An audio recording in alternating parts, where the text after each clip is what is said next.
अपने 100 वर्ष पूरे कर चुके बिहार राज्य का इतिहास हजारों वर्ष पुराना है। असंख्य किताबों में इस अद्भुत धरती की गौरव गाथा वर्णित है, पर एक स्थान है जो आज भी इस अविस्मरणीय अतीत के साक्षात दर्शन करवाता है, पटना संग्रहालय। भारत के सर्वोत्तम संग्रहालयों में से एक इस संग्रहालय की स्थापना 1915 ईस्वी में हुई और 3 वर्ष उपरांत सन 1918 ईस्वी में इसे वर्तमान भवन में स्थानांतरित किया गया।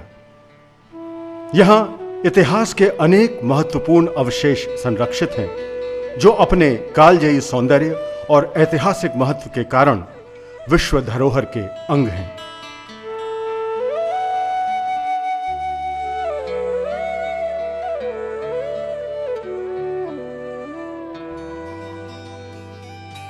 यहां प्रागैतिहासिक मनुष्यों द्वारा प्रयुक्त अनेक सुंदर औजार संरक्षित हैं, जिनमें अनेक लगभग 1 लाख वर्ष प्राचीन हैं।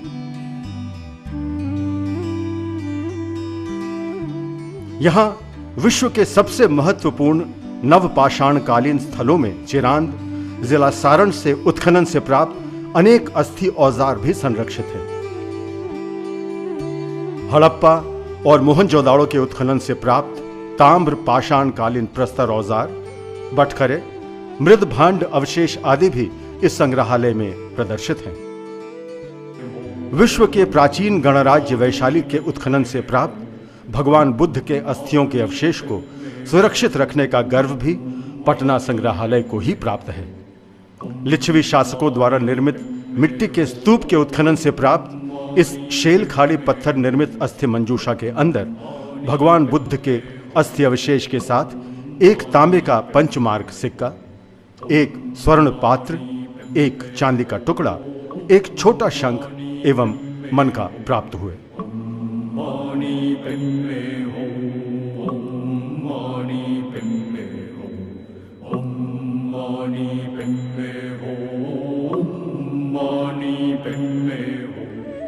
विश्व प्रसिद्ध चंवर धारणी की मूर्ति पटना संग्रहालय का एक महत्वपूर्ण आकर्षण है। दीदारगंज यक्षी के रूप में प्रसिद्ध यह मूर्ति मौर्यकालीन है, जो पटना सिटी के दीदारगंज से प्राप्त हुई थी। पूर्ण आकार में किसी नारी सौंदर्य को गढ़ने की आरंभिक प्रयास के बावजूद यह प्रतिमा एक आदर्श स्त्री का उत्तम उदाहरण है।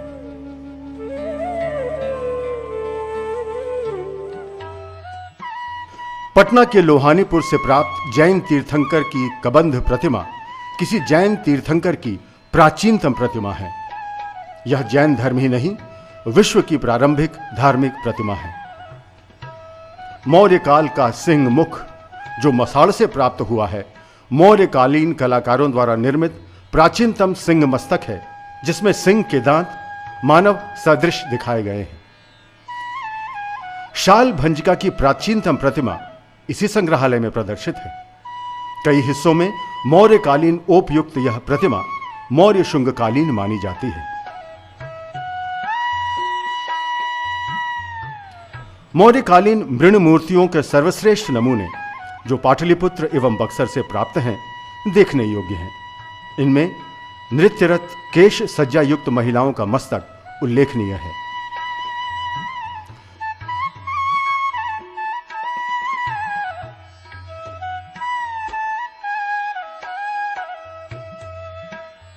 इस संग्रहालय में बिहार से प्राप्त पाल सेन कला की सर्वोत्तम प्रस्तर प्रतिमाएं संरक्षित हैं।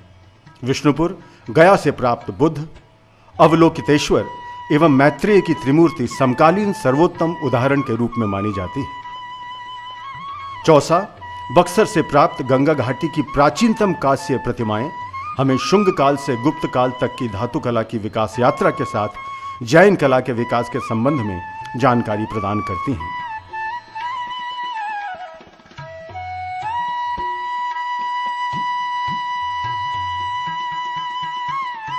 एक और भी अद्भुत कलेक्शन है यहाँ टेराकोटाज के। टेराकोटा जो बक्सर से प्राप्त हुए थे, जो वैशाली से प्राप्त हुए थे, जो पाटलिपुत्र से प्राप्त हुए थे और ऐसे अनेक पुरास्थल से प्राप्त जो टेराकोटाज हैं, उसका एक अद्भुत संग्रह है।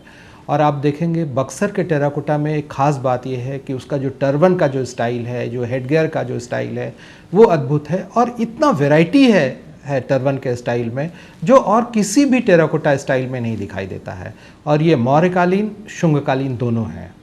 और इससे ये साबित होता है कि यहाँ के जो आर्टिस्ट थे, कंटेम्प्रेरी आर्टिस्ट थे, उन्होंने जो ऑब्ज़र्व किया था देश के अलग अलग भाग से आने वाले लोगों को, जो पाटलिपुत्र में आया करते थे या पाटलिपुत्र के आसपास रिवर रूट से आया करते थे, उसको उन्होंने देखा और उसके अनेक रूपों को दिखाने की कोशिश की है वो टेराकोटा आर्ट में। इस संग्रहालय में नालंदा से प्राप्त कतिपय सुप्रसिद्ध अष्टधातु की मूर्तियों के साथ कुर्कीहार की अद्वितीय अष्टधातु की प्रतिमाएं भी संग्रहित हैं, जो पाल और सेन कला की सर्वोत्कृष्ट उदाहरण है। कुर्कीहार से प्राप्त बुद्ध की एक स्थानक अष्टधातु प्रतिमा, सुल्तानगंज भागलपुर से प्राप्त बुद्ध की स्थानक अष्टधातु प्रतिमा के पश्चात दूसरी सबसे बड़ी प्रतिमा मानी जाती है।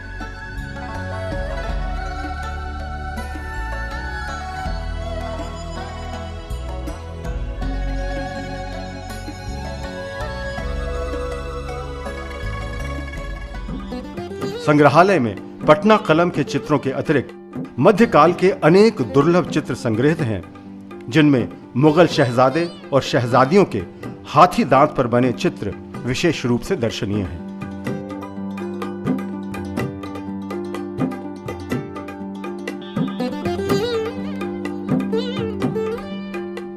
तिब्बत की थंका चित्र का तिब्बत के बाहर सबसे बड़ा संग्रह पटना संग्रहालय में ही देखा जा सकता है।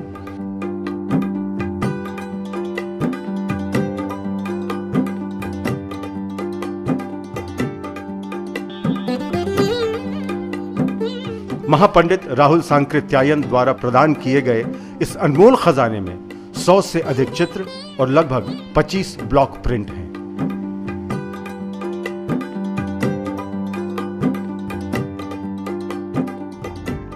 इस संग्रहालय में भारत के प्राचीनतम सिक्कों से लेकर आधुनिक काल तक के लगभग 25,000 सिक्के भी संग्रहित हैं। 2 खंडों में लिखित चित्रयुक्त शाहनामा की मूल फारसी पांडुलिपि संग्रहालय के महत्वपूर्ण संग्रह में से एक है। मुगल काल के अस्त्र शस्त्रों के साथ संग्रहालय में काफी संख्या में मेसोपोटामिया के युद्ध सामग्री और प्रथम विश्व युद्ध के दौरान उपयोग में आए अस्त्र शस्त्र भी संरक्षित हैं।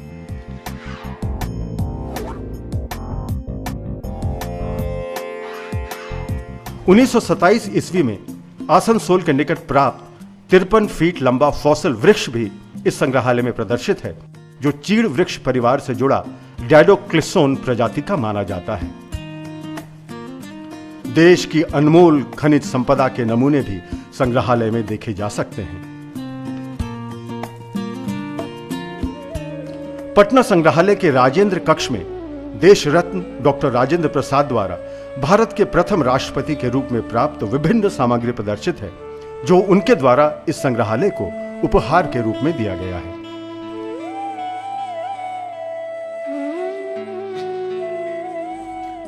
मात्र पटना संग्रहालय का परिदर्शन ही किसी व्यक्ति को प्राचीन मगध साम्राज्य की समृद्ध सांस्कृतिक विरासत एवं भारतीय कला की विकास यात्रा से अवगत होने का सुअवसर प्रदान करता है। भारत में सबसे पहले मिलने वाले ब्रॉन्ज स्कल्पचर्स में चौसा की प्रतिमाएं हैं और पटना संग्रहालय में चौसा की प्रतिमाएं जो जैन धर्म से संबंधित हैं का बहुत अच्छा संग्रह है। इसके अलावा गया जिले के कुर्कीहार के ब्रॉन्जेज बहुत बड़ी संख्या में पटना संग्रहालय में हैं। ये प्रतिमाएं बौद्ध धर्म से संबंधित हैं और अनेक मूर्तियां विश्व के किसी भी संग्रहालय में गौरव का स्थान प्राप्त करेंगी। पटना संग्रहालय की आलीशान इमारत मुगल राजपूत शैली की स्थापत्य कला का एक उत्कृष्ट नमूना है। इसके चारों कोनों पर बने गुंबद, मध्य भाग के ऊपर की छतरी और झरोखे जैसी खिड़कियां इसे अत्यंत आकर्षक और नयनाभिराम बनाती हैं। बिहार के इतिहास के शोध कार्यों को बढ़ावा देने के लिए सन 1950 में इस संग्रहालय में काशी प्रसाद जायसवाल शोध संस्थान की स्थापना की गई। इसके साथ साथ संस्थान ने बिहार में उत्खनन कार्यों के विकास में विशेष भूमिका निभाई है। बंगाल में रॉयल एशियाटिक सोसाइटी के आधार पर संग्रहालय परिसर में ही Bihar and Orissa research society की स्थापना सन 1915 में की गई। सन 1935 में बिहार और उड़ीसा के अलग होने के बाद इसका नाम बिहार रिसर्च सेंटर रखा गया। 19वीं शताब्दी की शुरुआत में इंग्लैंड के मशहूर चित्रकार चाचा भतीजे की जोड़ी यानी थॉमस डैनियल और विलियम डैनियल पटना आए। उनके द्वारा बनाए गए चित्रों का अमूल्य संग्रह पटना संग्रहालय में मौजूद है। संग्रहालय के प्रांगण में आज भी वो ऐतिहासिक पाटली वृक्ष देखा जा सकता है जिससे इस नगर का नाम पाटलिपुत्र पड़ा। पूरे पटना में किसी दूसरे पाटली वृक्ष का दर्शन अति दुर्लभ है। कई सदियों के धरोहर अपने गोद में समेटे इस संग्रहालय में किसी का भी आगमन मात्र भ्रमण नहीं बल्कि एक अविस्मरणीय अनुभव है, युग दर्शन का अनुभव।